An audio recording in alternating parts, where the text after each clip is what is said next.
IB Nation, welcome to the Notre Dame Recruiting Hour. This is going to end up being a special edition, Ryan, because there is some big news in the Notre Dame recruiting world, and that is that 2025 quarterback Deuce Knight is committed to Notre Dame. We're going to break that down, take a brief intermission, and then, Ryan, you are going to talk about how big this weekend is going to be for Notre Dame. A little mini preview. We'll have a more in-depth preview of the actual visitors.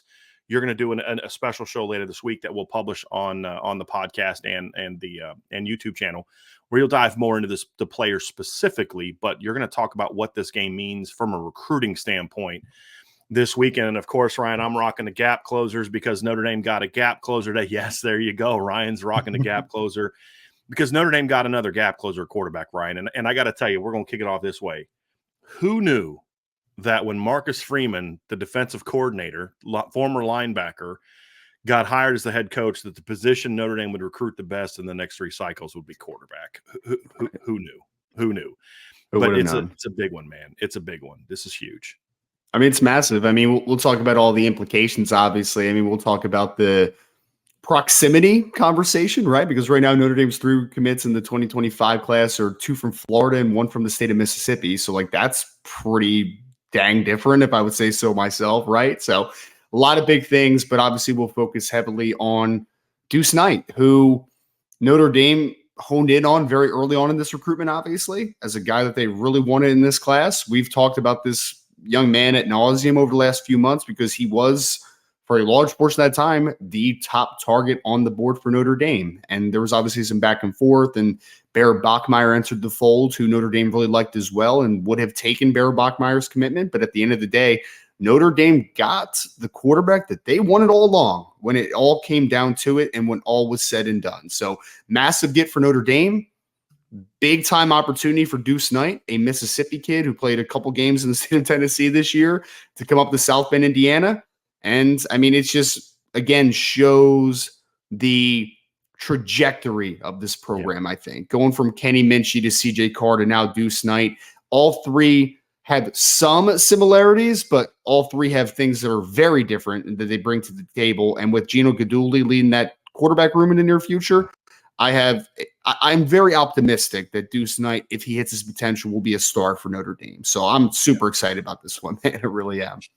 And in a lot of ways, Ryan, I think Deuce Knight, and we have said this in the past, this is a perfect kid to get the year after getting CJ Carr, in my opinion, because they're really polar opposite players. And not just because one's from the South, one's from the North, one's left-handed, one's right-handed. CJ Carr is a 5-star quarterback on my board, just flat out 5-star quarterback, as I've talked about plenty of times. But CJ is a 5-star quarterback because he is talented, no doubt, but it's the floor. He's really smart. He's poised. He's got technical proficiency. Grew up around the game, obviously, with his grandfather being the head football coach at Michigan and winning a championship back in 1997. And it's just, he's got one of the highest floor. I would say this: CJ Carr has the highest floor of a quarterback that Notre Dame has landed since Jimmy Clausen back in 2007. Like, sure, as far as just the floor. And he's a kid that you anticipate being ready to play somewhat early. And I would say the same thing about Kenny Minchey in the 2023 class, that it's about the floor and the intelligence and all those type of things. Deuce is and I would, might even be a better way to say this: Deuce is the polar opposite of both CJ Carr and Kenny Minchey. Yeah. Because those are just natural pocket passers with some mobility, especially CJ with his mobility. And so somebody said listed as a 4-star. Michael, you're on our show, right? So in our rankings, he's a 5-star, okay? But Kenny Minchey, top 100 guy on our board, they're both mobile to degrees. CJ's a much better athlete than Kenny, but they're pocket guys. Yeah. Deuce has a chance to be that, but right now Deuce is a lot more raw, Ryan. And so the key for Deuce, if he's going to be a great quarterback at Notre Dame, it's going to require hard work, which Notre Dame has done a lot of due diligence on this over the last year to find out what kind of worker this kid is. And he's checked all the boxes according to everyone around him. But number 2, unlike most highly ranked quarterbacks, he's going to have to show a little patience because he is right now more about potential than he is about being an elite quarterback today. Like Bryce Right. Underwood right now, George McIntyre right now are much better quarterbacks than Deuce Knight. I don't know if there's a higher ceiling in the class than Deuce Knight. And that's the thing we've talked about. So if Deuce is willing to put in the work, which we think he will be, and be patient, then he's got a chance to be special. And that's what I think makes him just that perfect complement behind CJ Carr and Kenny Minchie. I mean, he's a great. I think he has the potential to be the complete package, which is the best way to phrase it, right? Because the way you think of it, Brian, is you can't teach 6'4.5". You can't teach the arm strength this kid has, and you can't teach him running in the 4.5s in the 40-yard dash, right? Like you can't teach those things. When you add all those three things together, that is why so many schools, Tennessee, Ole Miss, Alabama, all the SEC schools wanted Deuce Knight because he fits the mold of what you want physically at the quarterback position. Strong arm, athletic, tall, has a frame to put on a ton of weights. I mean, he has everything physically that you would want. The reason that I am super excited about Deuce Knight is that that there's some kids, though, every year that have all the tools, but then you talk to them and you're like, I'm not sure about that one, right? For various reasons. It's not even just a football IQ perspective. It could be a personal thing, it could be a leadership thing, it could be a combination of the three. Like those things could all exist. I've gotten to know Deuce Knight, and I will say this just from my conversations with him, is that he's very grounded, man. Like he's not a cocky kid, right? Which I think matters a little bit. He knows that he needs to improve, right? He knows that he's still a ways away. When he's talked about Gino Guidugli in the past, he talks a lot about, the relationship, obviously, but he also talks about like being able to sit down and talk ball with him, right? And get to understand the game at a more expansive level. So I think that he has potential to be the complete package, not just as an athlete, not just as a thrower of the football, but as a quarterback and as a student athlete at the University of Notre Dame. I think he has everything that you need to be really, really successful on the next level. No, obviously, the work needs to be put in, right? It needs to be put in. The next step is the most important step, always. But the kid from just a baseline of traits, athleticism, arm strength, football understanding, the just IQ in general. I mean, this is a really bright kid, right? Like there's a lot of kids that if Notre Dame wanted him out of the state of Mississippi, and this is no shade at Mississippi, they might not qualify. Like, let's be honest, right? But Deuce Knight is a great student. He's a great young man, and he fits what Notre Dame needs at the quarterback position and in the program in general. I mean, look, Ryan, it's. I mean, look, there's a if you look at all the rankings, Mississippi has improved in recent years in ranking, but their improvement comes from being 50th at one point in time, right? I mean, that's just a fact.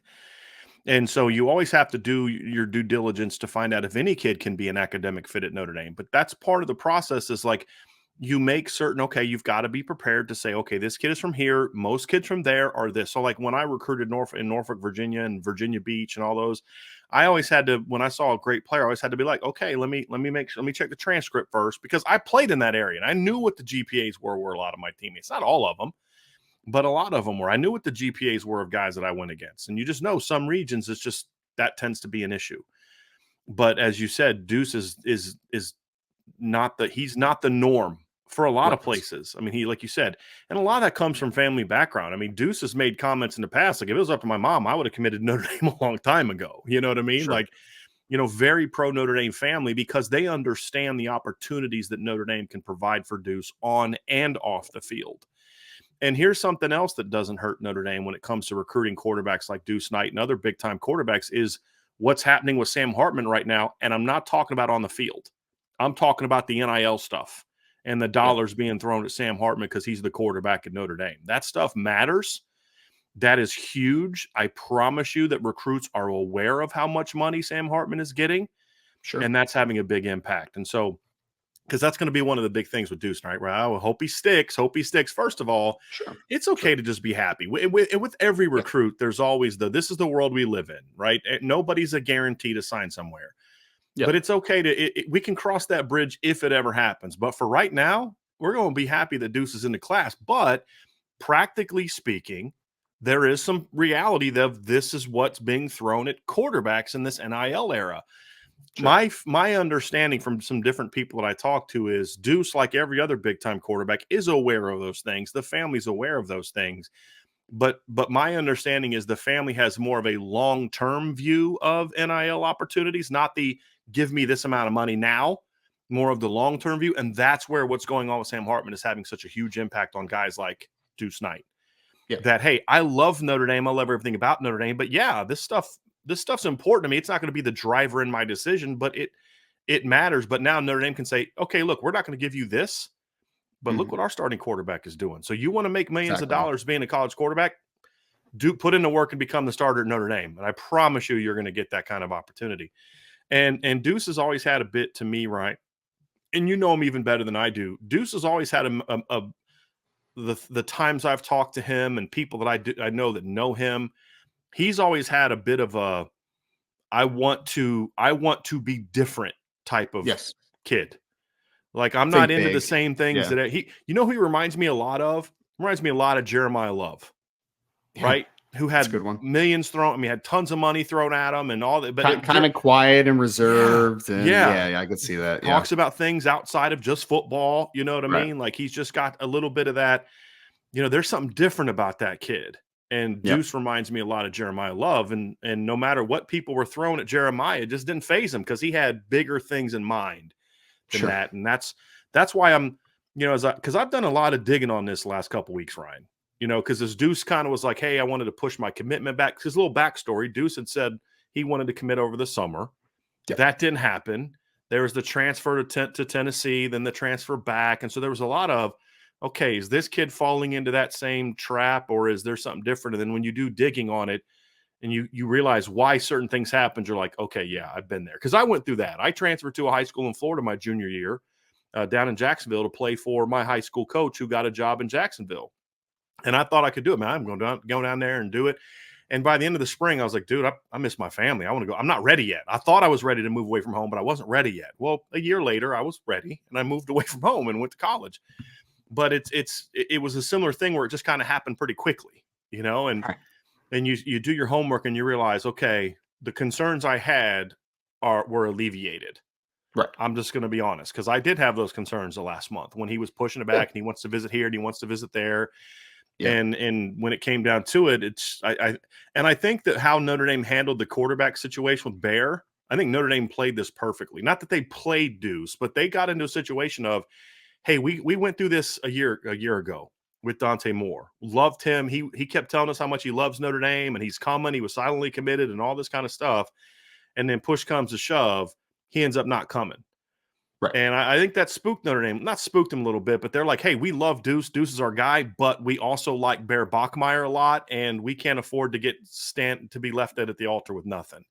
And for good reason. Bear Bachmeier is a good football player. So, yeah, man, if he would have ended up in the class, I think I would have been extremely happy, just like I'm happy today. But I think ultimately Deuce brings the higher upside comparative to, and not just Bear, like comparative to just about anybody in the 2025 class, And ultimately, if Notre Dame has confidence in their development, and that's a position-to-position perspective, right? But if you have confidence in Jared Parker calling plays and Gino Guidugli developing quarterback position, then you feel really good about this one, right? Because this was not the easy decision for Deuce Knight. The easy decision would have been to go to Ole Miss or go play at Tennessee, right? Like that would have been the easy decision. He chose. He had an Alabama offer.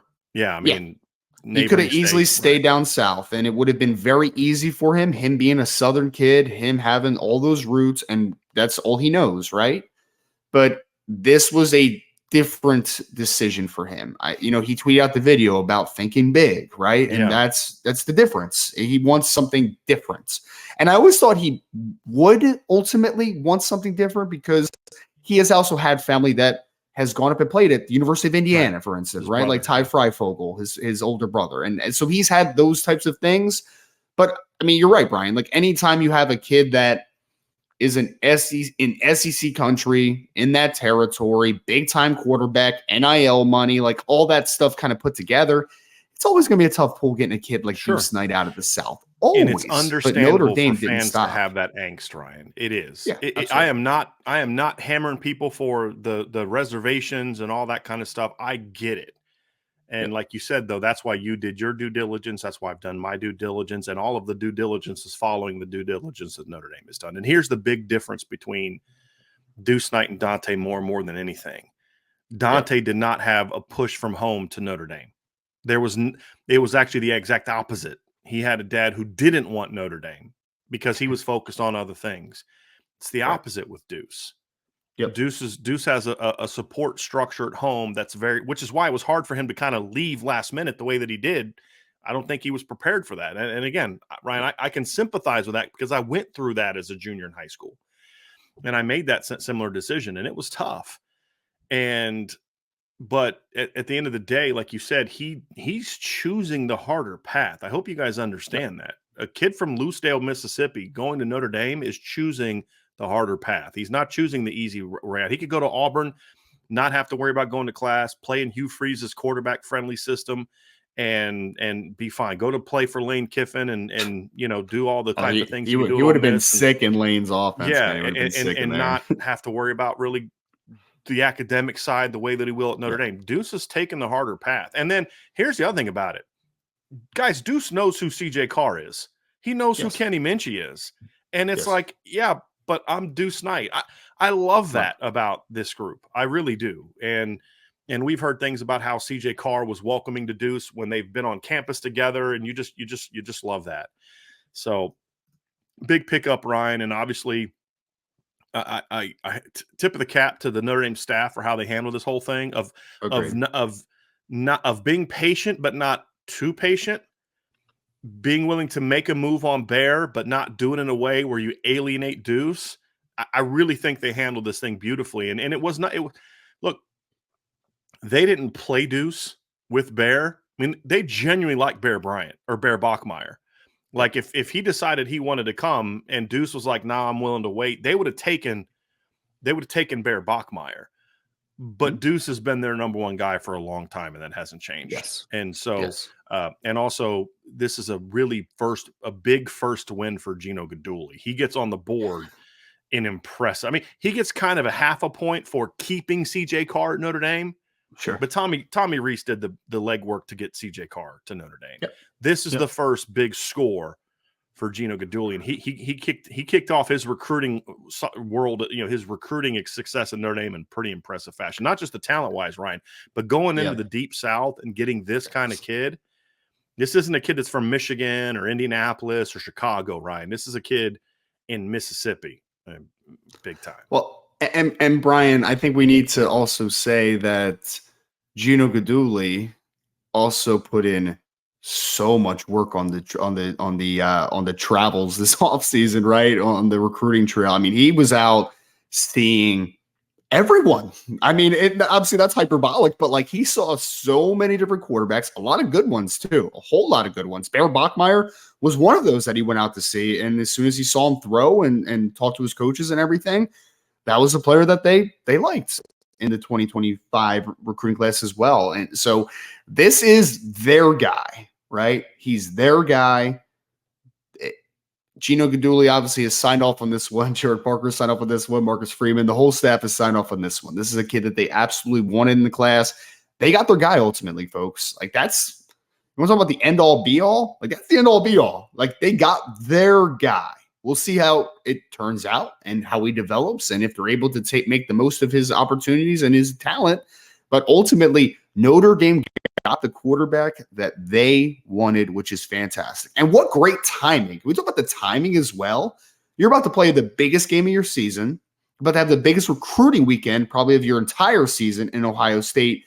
And now you have your 2025 quarterback coming to campus committed for Notre Dame. So timing is great.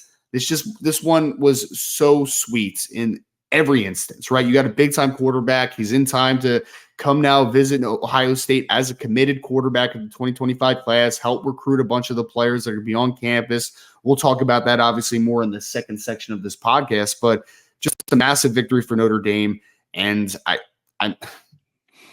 Ryan, I want to Congrats. go Hats right to off. what, yeah, I want to go right to Yeah. what you were kind of saying there. It's important. Look what the impact CJ Carr has had on the 24 class.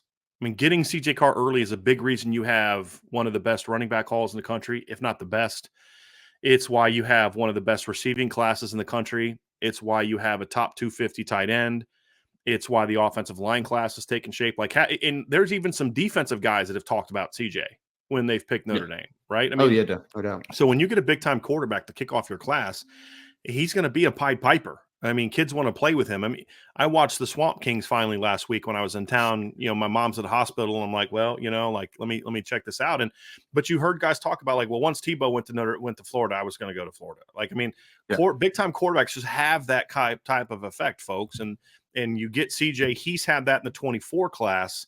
You get Deuce to have that in the 25 class plus CJ, right? So now 25 commits. Taylor's like, dude, I got CJ Carr and Deuce Knight to potentially Yeah. work with. That's going to be huge. And to your point, Ryan, getting him to commit, not that they like pushed it, but the circumstance leading to him committing. And I was told he officially committed last night, is what I was told. Although this is, well, I'll just say this. You guys now know what the topic of conversation was on my Friday phone call. I'm just leave it at that. Okay. I don't know if you had a chance to see that, Ryan, but I got a phone call in the middle of the mailbag on Friday. I did, But yeah. it was about this quarterback stuff. And then obviously we saw how everything transpired over the weekend, and eventually Deuce makes his decision officially to come to Notre Dame. So, but having him on campus this weekend as a fresh commit is Yes. going to be big for Notre Dame. It's going to be Yep. really good because I mean I believe isn't Taylor coming this weekend? I believe It's I think possible. They're yeah They're a little they're last minute with their decision making just yeah because of game time and all that type of yeah. stuff. But yeah, yep. But it being a late night game, like there's going to be a lot of big time kids on campus this weekend. Lot of offensive linemen too. If anybody wants to protect Yes, Mr. Deuce Knight, so yes. yep. And it's going to be a busy recruiting week, Ryan. It's going to be a very Yes. busy recruiting week, and today is not the end of the busy week, but No. certainly a big step. And having him on campus as a commit, and I believe CJ is also going to be on campus this weekend. At least that's the plan as of now. CJ Carr is also Yep. going to be on campus this weekend. If you're a skill player in the 25 class and you're visiting this weekend, you're going to be walking around like to your left, you see Deuce, to your right, you see CJ, and you're like, yeah. And then you're going to see Sam Hartman on the field. So like, yeah, cool. So good Yeah. quarterbacks all around. Yeah. Yep. Yep. Absolutely. So this is a big one, Ryan. It's a real big one. So let's talk a Yep. little bit about the impact in the class more formally. Sure. Notre Dame has really worked hard to get this commitment, and obviously they wanted it sooner rather than later because of the impact that it has. And so as we look more formally at the 25 class, not just this weekend, which we were just talking about, but more formally at the 25 class, what's interesting, Ryan, is I would argue that Notre Dame has consistently recruited offense better under Marcus Freeman than defense, I would argue is true, at least across the board, especially at skill positions. But the 25 class is very important for Notre Dame for a couple reasons, Ryan. Number one is it needs to be that third straight big-time class on offense. Yep. 22 had some really talented players, but they came up short in numbers at some skill positions, right? I mean, running back, you were good, but you only got Tobias Merriweather. You didn't get any other receivers. They were able to come out 23, get the big-time class in 23, got another one at 24 to really get on the level of the Ohio States and the Georgias and the teams like that. It really, to me, requires that 3 years in a row. I also think to even add more to that is the 25 class is absolutely loaded nationally. And you and I have talked about this. So being able to get a kid in Deuce Knight who ranks number 26 nationally by Rivals, he's the number one dual threat quarterback. He ranks number 28 nationally by On3. I think he's ranked as the number 4 quarterback. ESPN ranks in the top 100. He's their number 1 dual threat quarterback. When you get a kid like that in the class this early, Ryan, it's going to have a big impact, and that's why getting him is important because they need a third straight big time offensive class, and Yep. getting a guy like Deuce Knight in the class is going to be huge to make that happen. And his family has shown a willingness to get him up here. I mean, Deuce has Yep. made like 4 Multiple visits to visits. Notre Dame, Yeah. Yeah. so his family's shown a willingness, like, hey man, we'll get you up there, right? And Yep. so, and he'll obviously be up again this weekend for the Notre Dame Ohio State game. So. This is a big one as far as needing to put together yet another big time class, and it won't shock me if we start seeing some receivers here over the next few months start to jump on board now that Deuce is in the class.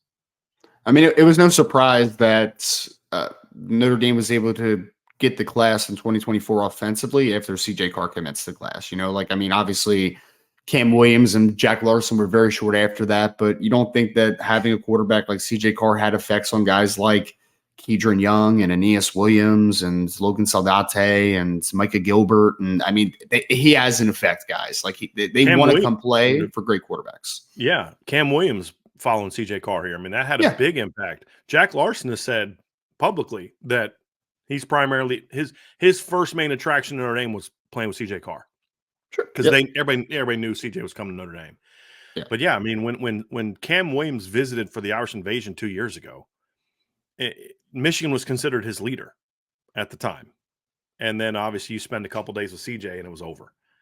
Yep. So yes, to your point, like you added some guys. I felt the need to get CJ in there too, or Cam Williams in there too, because that was a big one where those guys said, "Hey, that's my guy. I want to play with CJ Carr." Yeah. Well, and then now you have the opportunity for getting Deuce Knight in the class. When there's only 2 other commits in the class, you're now up to number 3. I mean, I think that you now have the chance to, Taylor, come on down, right? Like it's pretty easy sell. Cooper Perry, if that's a guy that you're going to push for. Dalen McCutcheon, if that's a guy. Derek Meadows, James Flanagan. Like let's get the show on the road, right? I mean, Owen Strebig, you've been to campus now a million times. So when's that going to happen? Right. It's an easy sell. Exactly. So Ryan, let's also kind of talk a little bit about Deuce as a player, and so we'll kind of dive into the film room next. And to begin though, the thing for me that I look at when I think of Deuce is this is a kid that is right now more about, and there was like a comment in the chat about, I'm not sure how high I am on Deuce, and that's fair because Deuce so far has not put up monster numbers so far in high school, and then obviously. I don't know if he's not going to play the entire year, if he has to sit out. I don't know a portion of the season. I'm still not sure on whether he's going to be able to play for George County this year. But it's very fair to say, hey, he hasn't produced a ton. I get that. And that's going to put a lot of importance on him as a senior, really being able to go out there and produce in that fashion. But here's the reality of it. This is an elite talent. Yep. And that's what Notre Dame saw. And I'll be honest with you, I had a lot of the same questions people had until I saw him this summer. When you see him with the 7-on-7 stuff this summer, you see a natural thrower. You really do, that you didn't really see on sophomore film. You see a natural thrower. And that's something that really kind of sold me on him. Like, yeah, that's my guy. Because, early on, I liked Deuce's talent, but I also liked KJ Lacey a ton. I like George McIntyre. And you're like, is Deuce is kind of a run, throw, ground film, but, big arm, but is he really going to fit the Notre Dame offense? And then you see what he did this summer, and you just see how comfortable he was sitting in the pocket, going through reads, getting the ball off.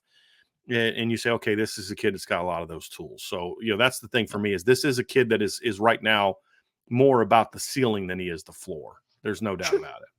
Yeah. Well, I mean, the great thing is that we're talking about a kid that's a 2025 recruit that's still a junior in high school, right? So you have 1 year of high school maturation, and then you're going to go into college. You're going to have the ability to work with Gino Guidugli on a day-to-day basis, have the ability to work with Jared Parker on a day-to-day basis.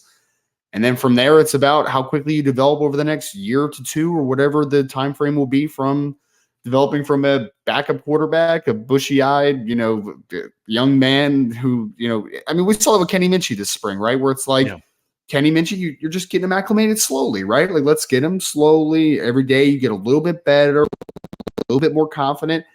It's the same process that somebody like Deuce Knight's going to go through, right? It's just about how quickly that he can mature to that level. But, the rawness for a 2025 quarterback is, a fair thing, but usually a pretty consistent thing, right? Like there aren't a lot of 2025 quarterbacks I look at and like, yeah, that guy's ready-made day one type of quarterback, right? I mean, you're betting on athleticism and upside a lot in these conversations. And again, as long as your development is good, there's no reason that Deuce Knight shouldn't be that guy eventually. When it happens, we'll see as he develops, but he's got a lot of talent to work with. There's no question.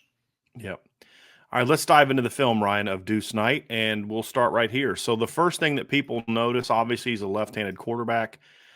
But he's a tall, long, skinny kid. You said it earlier, Ryan, and I think you're correct. He has got the frame to be well over 200 pounds. I mean, I'm not worried Yep. about the frame. But the second thing you notice, this kid has an absolute bazooka for an arm. He is thrown across his body there, and the ball goes about 40 yards. I mean, he has one of the easiest power arms I've seen in a long time. Like, he is very effortless as a football thrower, and the ball explodes out of his hand like that right there. That's not as easy of a throw as Deuce makes it seem, and he does it like almost like he's throwing a slant route. Yep. His eyes are front side too, and he kind of comes back to the middle of the field there, which is nice. A little bit of my eye manipulation, but yeah, man, that arm is just jumps off his hand. Like the ball just jumps, right? Like he's got all the tools. And the thing I love is that like you're going to see a lot of the running highlights and stuff, but like if you look at his numbers from his sophomore year, he's not a kid that's utilized that much in the run game, really. Like this is a passing quarterback that also has dual threat ability. Like I think we need to just have an understanding of it. It's not like he ran for 1,500 yards last year. I mean, he ran for like 300 or 400 yards. I think it was like he just did it with like 8 yards a carry or something like that. 488 is what he finished with. The thing I like too, Ryan, is Deuce is not. We had talked earlier about Tim Tebow, right? He's not Tim Tebow. He's not Vince Young. And what I mean by that is somebody just asked about Vince Young. Is those guys were guys you built your run game around them. There will be things Deuce can do. That's another effortless throw. Deuce will be able to do things like on the read zone game. Eventually, maybe even some power read stuff. But Deuce is not a guy that I'm building my running game around. I'm using him as a complement if teams are being disrespectful to our backside stuff, right? And you talk about a guy that's you can run your inside zone stuff with, you don't always have to worry about bringing your backside tight end all the time around like Notre Dame does now, because you can pull it. Deuce can pull it and take it out the back door. There's things you can do with that. But as you were pointing to, Ryan, he's not a guy that's a runner that you're going to have to teach to throw the football. Sure. He is a quarterback that wants to stay in the pocket and wants to make plays with his legs. And you can even see it here, Ryan. And we saw it too in some of the early junior season games, like against IMG and in the second game where they were playing against Saraland. He had that one play where he was scrambling around, looked like he was going to run it, and then he just pulls up and throws it into the end zone, right? Like when he's moving around, Deuce wants to be able to throw the football. And I think that's a big part of his game is, yes, he's going to be dynamic in the pocket. He's going to be able to scramble for some big plays, but he's a kid that wants to sit in the pocket, throw the football. He just knows that if you give me a crease or if I got to move around, I can also hurt you that regard.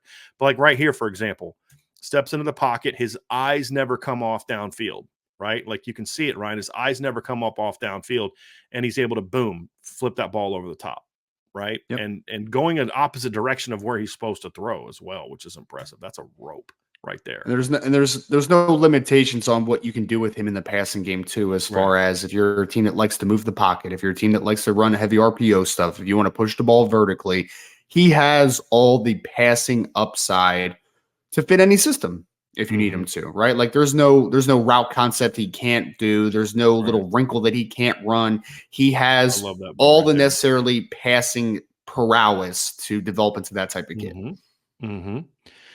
And, you talk about the arm strength, Ryan. We talked about this the first time we watched him. He has elite arm strength, like elite arm strength. The other thing that I talk about, too, that I always get nervous when I see 6'4" and 6'5" guys that have very long arms. And Deuce looks a lot like a two-guard, like a high school two-guard, right, in basketball. Long arms and all that.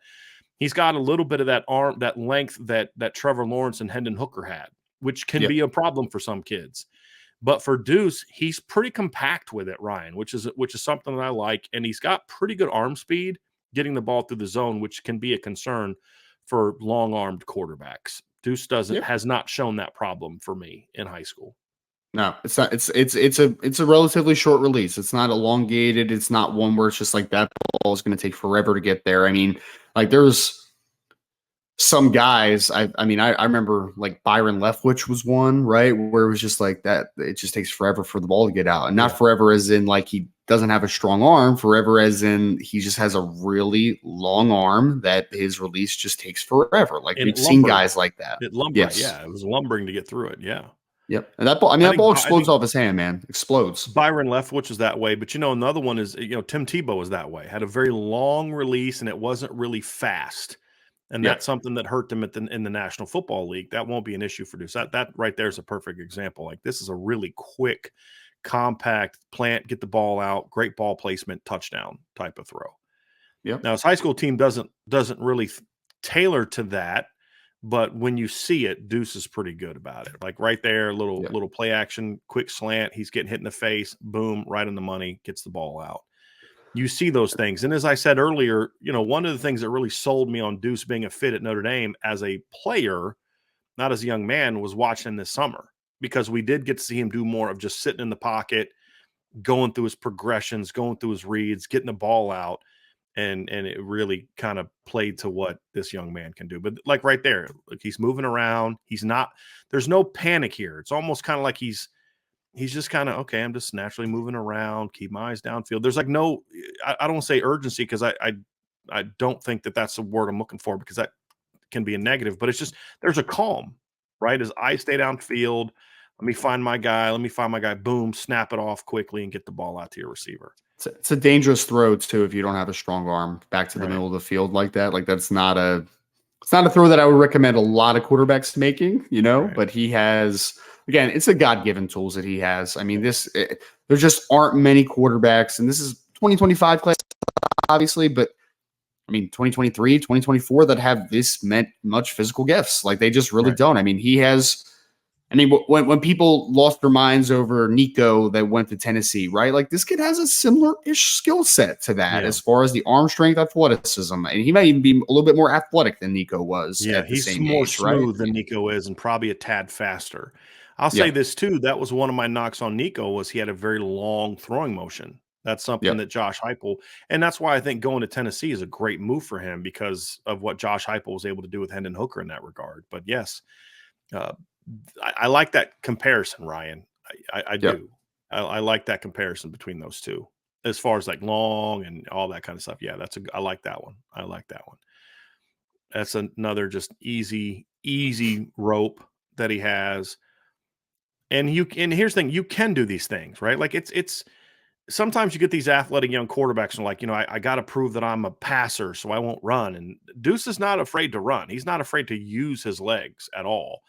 It's Yep. just that it's more complementary to it, which I love, but you can throw in some wrinkles like this. But like, honestly, like, this is great in high school. I don't know that I want Deuce, as skinny as he is, even when he does fill out, to run a 6'5" quarterback, to run a ton of this, right? At 6'5", like Tim Tebow was 6'2". He had a lower frame. He could kind of lower his shoulder. I don't know that I'm going to have Deuce doing a whole lot of that, but it's nice to be able to do it as a wrinkle, and it really helps keep teams honest. But Deuce in college is going to be a guy that I believe is going to do most of his big plays running from the passing structure. That's what I think. Like, There, plays like this. This is what I think we'll see more of in college from Deuce, as opposed to the designed runs. right. Well, I think that the great thing about him too is that there have been too many Notre Dame quarterbacks in recent years where you knew that there were parts of the field that you just didn't have to worry about consistently, right? Whether that is the deep ball, whether that is running ability, that type of thing, right?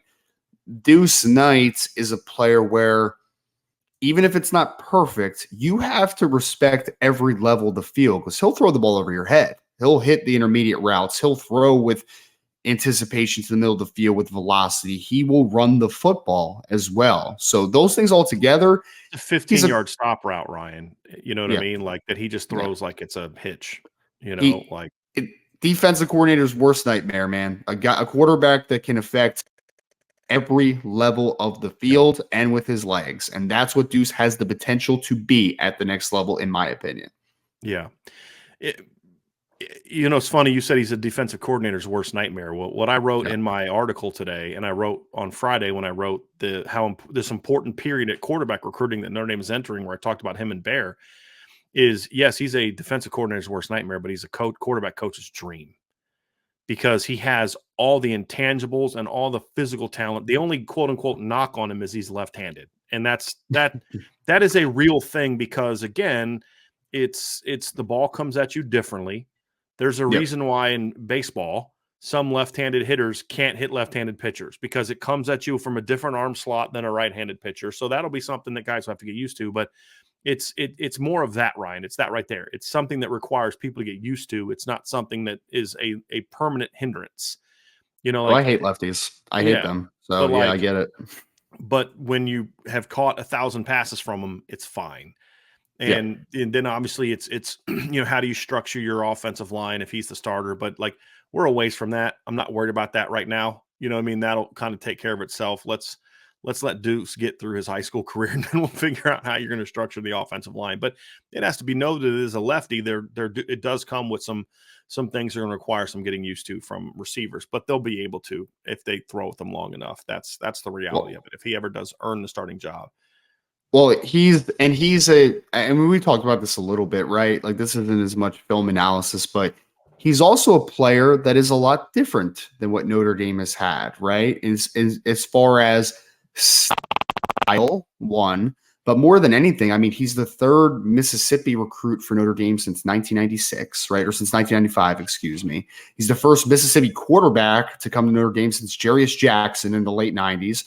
He's also, when's the last time Notre Dame had a left-handed quarterback? Malik Zaire since 20. Oh yeah, Malik Zaire. Yeah, that's been a minute. That's been a minute. Yeah, it's been a minute. I mean, literally probably the second lefty in the last 30 years. I don't know. Like, it's been a long time. Played. Yeah, I'm trying to think. I can't think of a lot of other lefties that played quarterback at Notre Dame, at least not on scholarship.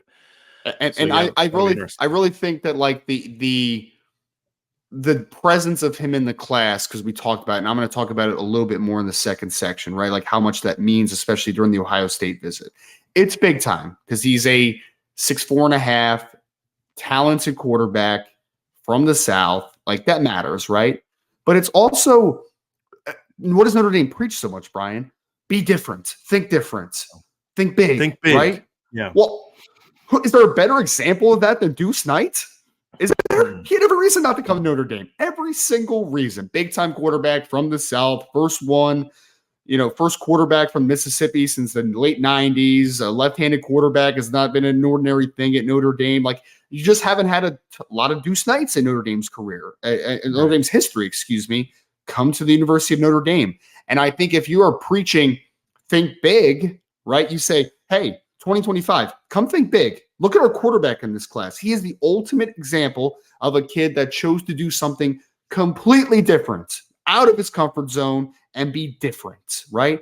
And that's how Notre Dame is going to get back to the top of the totem pole, right? If they're able to get back to that and win national championships, it's only because they convince players and talent that different is the way to go. It's not the easy thing is for him to go to Alabama. The easy thing is for him to stay down south. Go to Auburn. But that's not right. But that's not going to fulfill his potential in his eyes, right? And I think that convincing players like this out of the norm, the guys that are not the ordinary player that you get at Notre Dame, that will speak volumes for the rest of the class, to the future of Notre Dame football, that a player like this said, you know what? I'm not going to take the easy route. I'm going to go be different. I think different is a big, big thing. Ryan, I think too, if we've talked about this in the past as well, where you need the trailblazers at a place like Notre Dame. You need, that's why Southern schools recruit so hard against Notre Dame and negatively recruit against Notre Dame, because they don't want to see a Deuce Knight come up north and succeed.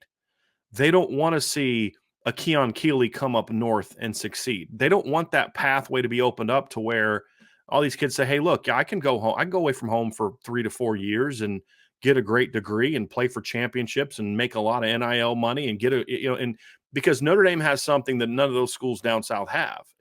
They can say all they want. Our education is that none of those schools down south, unless you're going to Vanderbilt, can compete with Notre Dame when it comes to what these kids can get from an academic and from a networking and from an education standpoint. And that's a big reason, is they don't want what happened in the Lou Holtz era to happen now, which is once Notre Dame won in '88 and they started putting out a bunch of kids in the first and second round of the NFL draft, there's no coincidence Notre Dame had 3 straight years where they had the number 1 recruiting class in the country, right? And you go back and look at where a lot of those guys were coming from, Ryan. They were they had the advantage back then of having Jerome Bettis's and Todd Lights and Ricky Waters and Tony and Rocket Ismails from the north. you go look at those classes, they were getting a lot of kids from Florida, a lot of kids from South Carolina. Tony Rice was from South Carolina. He was pre the championship team, obviously, as far as when he was recruit. But the point is, Derek Brown was from Florida. They got a lot of Louisiana kids, Texas kids. You know, it opened up the door to get Jarius Jackson out of the state of Mississippi. So they were able to open up that pipeline, and kids could say, hey, I can go up to Notre Dame. I can be a Southern quarterback and go up to Notre Dame and win a national championship because Tony Rice did it. You know what I mean? And they don't want that to happen again. And so that's why if, you know, a kid like Deuce coming to Notre Dame and being successful does open that pipeline. It's why it's so important to get some of those kids from down south and have them be successful, because it shows other kids like, hey, I can go there. I can go there and thrive. Like what Jaden Greathouse is doing right now is not being lost on Texas recruits. It's not. And that's important. That's very important. Especially with his reputation that he brings to the table. Yeah. Right. And that's also something that Deuce Knight brings to the table, Ryan, and the danger that it presents for the SEC. And look, right now, the last thing they need to happen is that, because it hasn't been great for the SEC the first 3 weeks of the college football season, right? And it's been a little bit tough sledding for the SEC on the field. Man, so Alabama, after losing week 1, has a barn burner against South Florida this past weekend. So it hasn't been great. It has not been great. They've got a loss. You've got LSU got stomped by Florida State. South Carolina got stomped by North Carolina. And then Georgia came back and struggled against South Carolina for a long time after South Carolina just got manhandled the week before by an ACC team. So man, it hasn't been great. Absolutely. So you know, it's fun to watch, man. It's fun to watch. So Ryan, we did have a couple questions about Deuce that I want us to be able to get to now before I leave and turn over the show to you. And you talk about Ohio State, but Charlie Weiss's last belt, a little bit super chat. Thank you, Charlie. He says, hey, Urban, there's your 5-star quarterback, signed Marcus Freeman. There's your second 5-star quarterback. I mean, let's not forget, like, Deuce is a dude, but let's not forget this is now back-to-back years on my board. Actually, I don't have Deuce as a 5-star yet. He's still a little too raw for me. 5-star upside grade, sure. But I have him as a 4.5-star top 50 guy right now, Ryan, because he does have a lot to work on. And the fact that he's not going to – we haven't seen a lot of him as a junior. I liked what I saw from him against IMG and Saraland. It showed he has a lot to work on. I thought he looked great against IMG, man. I thought he looked really good against IMG. He had how many drop ball hits? He threw for what? I think he threw for 259 in that game. And he was like 25 of 37. Like, it was a good percentage. He had like 5 or 6 balls just flat out dropped by his receivers. Yep. I thought he showed a lot of – and he showed toughness because they were hitting him a lot in that game as well. Same with Saraland. Like, he was taking a beating against Saraland, and he kept battling through it. So, but this is 2 years in a row that Notre Dame has landed a 5-star quarterback or a guy with 5-star upside on my board. I believe Deuce is eventually going to be a 5-star quarterback. CJ wasn't a 5-star as a sophomore either for me. Deuce doesn't have a whole lot of room for improvement, Ryan, to jump to a 5-star on my board. He may already be one on yours. But you know, he'll end up being that most likely, and then it'll be 2 years in a row. 2 years in a row, you've definitely have a 5-star upside guy, no doubt about that. So, and that's the big thing. I mean, look, and Coach Meyer, what he said wasn't wrong. I mean, we can get mad about it because he's a D-bag and he just says and does a lot of stupid things, but he's not wrong. Notre Dame shouldn't have to go to the portal for a kid like Sam Hartman, right? You should be developing your quarterbacks. I think he made a little bit too much of it, and like nobody else does this. And I'm like, well, Alabama won a title with a transfer quarterback. LSU. Jacob Coker. LSU won one. Oklahoma's entire offense under Lincoln Riley was built on transfer quarterbacks, right? I mean, so, you know, I mean, it's part of the game, right? So, you know. Ohio State just had a transfer quarterback, Justin Fields. Yeah, exactly. So it's a different era. But, I mean, yes, Notre Dame needs to recruit and develop quarterbacks better. There's no question. And they are under Marcus Freeman. And Deuce continues that. That is super chat from AST12321. Is Deuce Knight a gap closer or a gap eraser? He's a gap closer for me, Ryan. He's not like a gap eraser. You need the on fields, like you need to prove it now with a couple of these kids, and then it starts to get to that point. Yeah. Or he'd have to be like a Trevor Lawrence type prospect. That's fair. And he's not. Like, and what I mean by that is it would be a gap closer or gap eraser from a program prestige and recruiting standpoint. Like if he was that, but that guy doesn't come along very often to me, you know? And so, but no, he's a gap closer. CJ's a gap closer. Kenny Minchie's a gap closer, and that's the whole point, Ryan, is you've now landed 3 years in a row of talented quarterbacks. Now you got to keep them all and get them all here. That's part of the process. But, I mean, the reason it's important is, number one, depth. But number two, sometimes guys don't pan out. Right? I thought Tyler Buckner was going to be a stud. I thought Phil Dracovic was going to be a stud. Sometimes guys don't pan out for different reasons. Injury, you went to some private quarterbacks coach who completely ruined you. I've seen that happen a couple times in Notre Dame. You have a coach that didn't recruit you, that doesn't necessarily believe in you the way the previous coach did, which happened with Phil Dracovic, going from, Mike Denbrock wanting him, and then, maybe Chip Long and that staff not liking him as much and all those type of things. But for whatever reason, those guys didn't pan out. And the problem is you didn't have the kind of talent around them that you needed. I mean, Tyler Buckner was surrounded by Drew Pine and Steve Angeli and Brendan Clark. So Tyler Buckner didn't pan out, got to go to the portal, right? Whereas the other schools are like, well, and that's what's hurting Bama, in my opinion. They didn't recruit the quarterback position as well as they had in the past. I mean, Jalen Milroe's not that kind of guy to me. Ty Simpson's a good player, but I always thought he was a little overrated, to be honest with you. I'll tell you this right now, speaking of Alabama, Ryan, they're another loss away from going to Dylan Lonergan, in my opinion, which they should. Well, if you lose another game and you got 2 losses, you're not a playoff team. You might as well turn over the keys to the young stud and develop him, in my opinion. So wouldn't surprise me at all. But yeah, Notre Dame is in a great place. Right now, Ryan, who would you trade quarterback recruiting with right now around the country? I mean, the list is small right now. Yeah. And that list does not include Georgia. It does not include Ohio State. It does not include Alabama right now. It doesn't. No. So I agree. It's been fun. All right, let's see. It's from Justin Fleming. We had a super chat. It says, love the fact that Deuce committed Notre Dame, but I wonder, with his transfer situation up in the air, will not playing this year hurt his development? And Ryan, I think that's a fair question, but I believe he is going to play at some point in time this year. I just don't know when. Right. Yeah. It's like the weird thing, because like things also are things like there's different rules, Justin, from like state to state, right? Like I remember at one point when I was coaching high school football, there's the 30-day rule, right, in the off season. I think at some point New Jersey was like, if you transfer schools during the school year, like I'm pretty sure you weren't eligible anymore, right? But I think that most are that way. So yeah, when will he be back on the field for George County? It's a great question, one that I don't have 100% of a understanding of. But as soon as we do, Justin, we'll be able to pass it along. But yeah, I think that it's just weird sometimes with every state I feel like has different rules in that regard, which just kind of makes it funky to kind of follow along and understand. So yep. It's also a kid going from one state to the other. So like that's weird, right? I don't know. Just a lot of stuff there. All right, next Deuce question here, Ryan, from Rob Osgood. He says, great news, guys. Love the fact Indy got his commitment early. What does this show to other recruits? Thank you for all your hard work.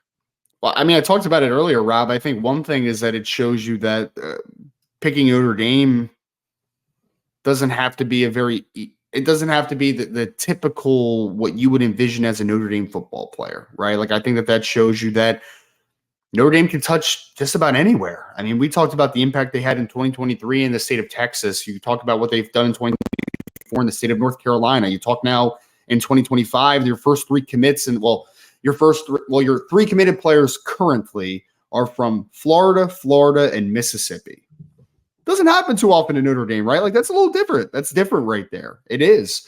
So I think that it shows the rest of the players in the country, one, you have a big-time quarterback, a big-time talent. That's an easy sell for Notre Dame. And the other side of it is that Notre Dame's recruiting a little bit differently, right? It's just a little bit of a different formula, I believe, as far as where you are prioritizing, where you're happy with going, where you're okay with going, where you are going to kind of pitch your tents to really go closing some players. So I think that it is a great example. And it is a potential big move for 2025 recruiting because Notre Dame's off to a good start there, obviously, a great start after today. But now it's about selling it, right? Sell this class. And I mean, if you follow Deuce Knight on Twitter, he made his announcement and he already seems to be recruiting on Twitter, right? So it's going to be an easy recruitment for a lot of players to want to follow Deuce Knight because I think that not only is he a big-time player, a big-time quarterback, which is so important, it's obviously a different type of demographic that maybe Notre Dame's pulling to, which I think is a big thing for hopefully making changes, right? Like Notre Dame got into this little settling point, I think, for a little bit in their history there, in recent years where it's like, we're good, but what's going to take us over the top? I think being different is the way you get over the top. And I think that's what Notre Dame's trying to do right now. Jojo Pineda is excited, Ryan. He says, awesome news this morning. I can't believe it. Yeah, it's big news. And like, here's my thing with this one, Ryan, is I've always felt like Deuce loved Notre Dame, but I had legitimate questions about when push came to shove, would he be willing to make the decision to leave the South? I mean, that was always in the back of my mind, a big concern. And when he pushed his decision back and back and back, it only enhanced my fears about that, because it's one thing to love Notre Dame. It's another thing to love Notre Dame enough to say, I'm leaving my home area. I'm going to go there. And as we found with Notre Dame over the years, it's been tougher with southeastern kids than it has been with California kids and Texas kids and, North Carolina kids. Those really southeastern guys, it's just been harder to get those kids to be willing to leave home and come up to Indiana. It's just been harder. So that was always a concern of mine. So, when and I'd almost kind of in my mind in the last couple weeks almost convinced myself, like, or not convinced myself, but prepared myself for like Bear being the quarterback in the class. Like I just had kind of said, well, and that'll be fine. Bear's a good football player. I like Bear. But Deuce was always the guy that you said, and Bear has a higher floor than Deuce. I've said this on the board. I said the Bear has a higher floor than Deuce, but the question, the comment was always, but Deuce has a much higher ceiling. And to me, in the 25 class, Ryan, it was imperative that after getting Carr and Minchie in back-to-back classes, that the focus be on the elite ceiling kid as opposed to another high floor kid. That was my thoughts on that, Ryan. I'm not sure how you felt about that. It makes sense. I mean, I think that you can mix and match the trajectories of players now, right? Because you now have a player in CJ Carr in 2024 that you look at it and say, this kid will probably be ready to go relatively early in his college career. So you could be a little bit more patient with the 2025 quarterback. And I think for me, it's also, again, I mean, you always want to raise the ceiling as a program, right? And Deuce Knight raises the ceiling, right? Like it's a little bit more of a volatile projection, the comparative to maybe a CJ Carr, for instance, right? Because it's not, the floor is steadily lower, but at the end of the day, if you are able to develop him properly, then I think Deuce Knight could potentially take your program from a really good program to a great program, to a great program, to an elite program. Like he has that type of talent that I don't think can be ignored. Question here, Ryan. This is from a super chat from Tom Connor. Thank you, Tom. He says, is Anthony Richardson a good comp? My answer would be no. I think they're very different. I think that the only comparison would be the rawness, but just style of play, body type. I think they're much different, in my opinion. Agree. What are your thoughts? Yeah, I mean, Richardson's 235, 240 pounds. He was big coming out of high school. He was like physically dense kid. Yeah. And he was like so that I think out too, right? Yeah. Well, I think the body types are just different. I think that the throwing motions are very different. I mean, I'm not even talking about like righty versus lefty. Like, I just think they're different just in general.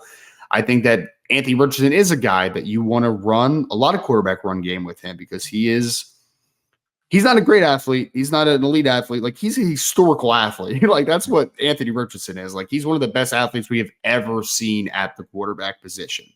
I wouldn't say I would necessarily say that Deuce is that. I mean, he's a great athlete, but like, is he one of the best athletes we've ever seen at the quarterback position? Like, it's just a little bit too much, right? So I think it's just a little bit of a different package. I think you made like a Hendon Hooker comp before.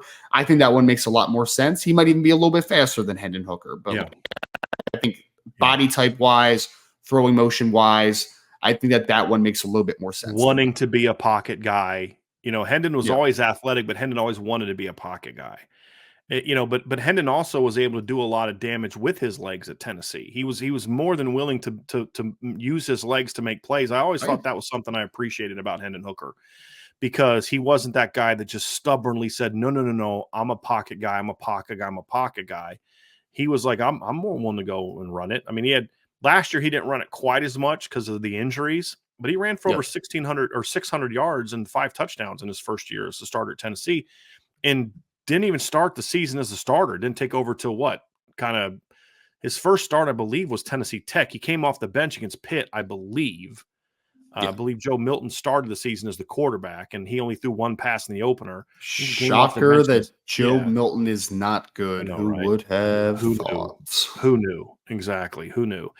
But then comes out. So like the last 2 years as a starting quarterback at Tennessee, despite only starting like I think 20, maybe 22 games, 23 games at the most, he had over 1,000 yards rushing and 10 touchdowns or 9 touchdowns. I think the last 2 years. Let me go look real quick, Ryan. What is rushing numbers? We had 5 and 5. Yeah, so 10. So 10. I was correct. He had 10 touchdowns the last couple years.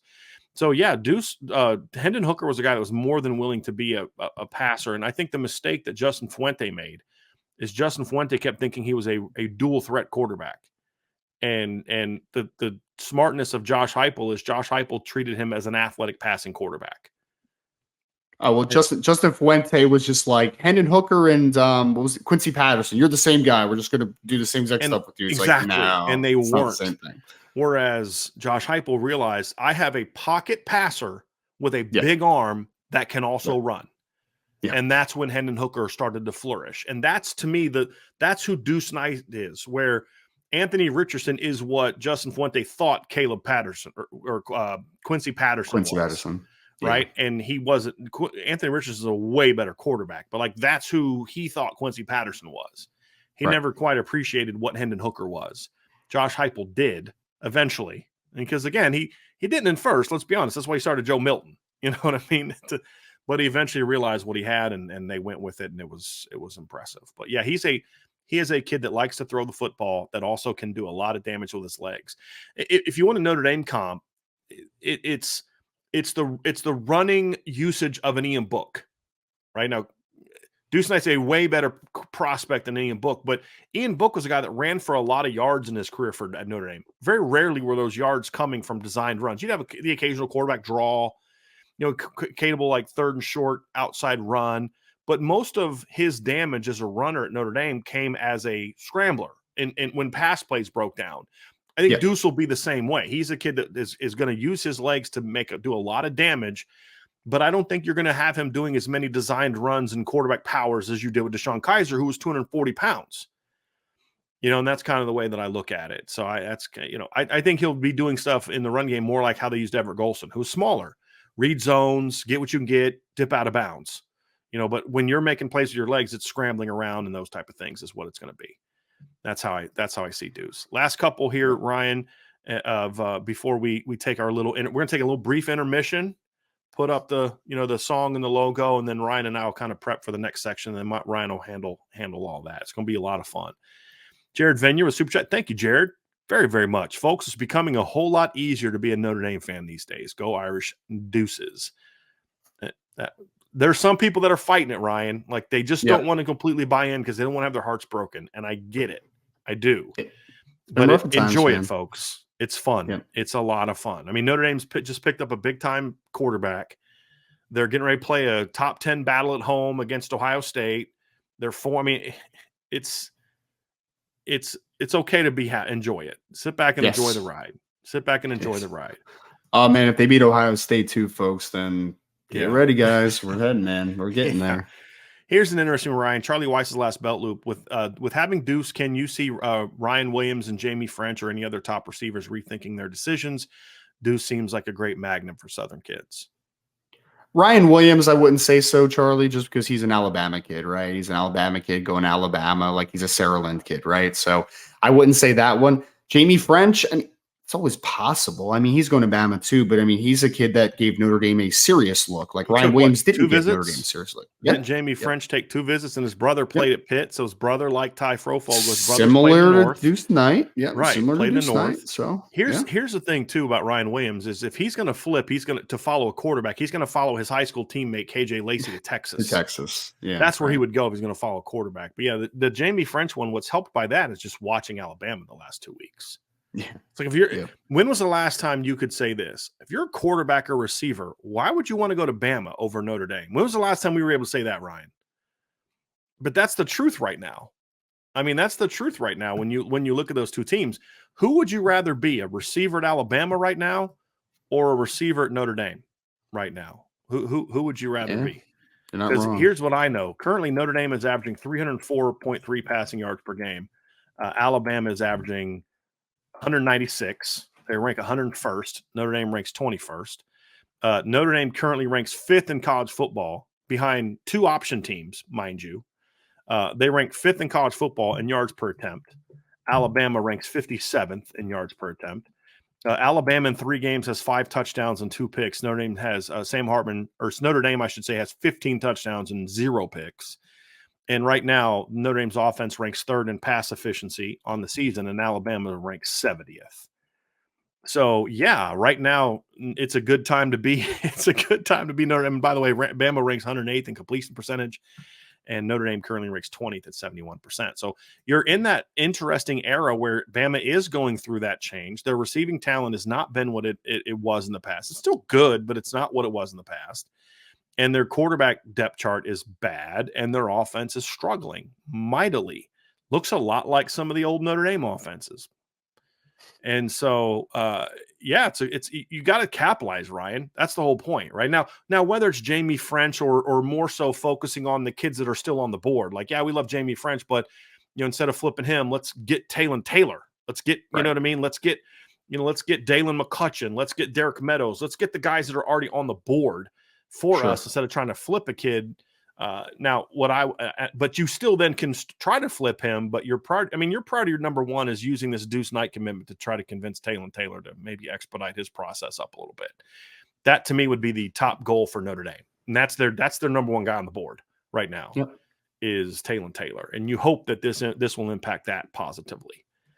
And it's like, because who are you most concerned about right now with Talon Taylor? For me, it's like, okay, yeah, Michigan and Ohio State, but it's a lot of Southern schools as well. Like Georgia, he just visited Georgia last weekend. Well, hey, we just got a Southern kid to come up here, man. You know what I mean? Like, you don't got to go down there to play with the best. We just got one of the best from the down south to come up and play with us. So it certainly helps. Certainly helps. Yeah. So Ryan, that's going to do it for the breakdown of Deuce Knight to Notre Dame. It's going to also do it for that mailbag portion. We have plenty more coming up. Ryan here in a few minutes. We're going to take a brief intermission, and Ryan is going to talk about the upcoming Notre Dame weekend. We were going to do like a visit review of this past weekend, but really the primary guy is Bear Bachmeier. That's no longer pertinent. I think it was like about an hour after you put that update up on Bear, and Bear talked about taking his time and stuff like that, and and then Deuce commit. So it worked out great. But you're going to talk about. So we're going to kind of call a little bit of an audible, and Ryan's going to skip that portion and talk about the Ohio State game, which was going to be the third section of what we were going to discuss today. But now it's not really relevant. So he'll talk about that, and then he'll finish up with another mailbag at the end. That'll be there'll be some more Deuce questions, but it'll be a lot more of that. So we'll be back here very shortly. So don't go away. Just give us about a 60-second break here real quick to kind of get everything set up for that, and we'll talk to you again very soon. But before I leave, folks, do me a favor, hit that like button, hit the subscribe button, hit the notification bell, share this podcast. If you are listening via podcast platform, give us a 5-star review. And if you've not done so, sign up for the message boards at boards.irishbreakdown.com, because there's going to be a lot of action going on this week, folks. I promise you, this is not the end of the recruiting action for Notre Dame this week. It's going to be a lot of fun. So we'll talk to you very, very soon.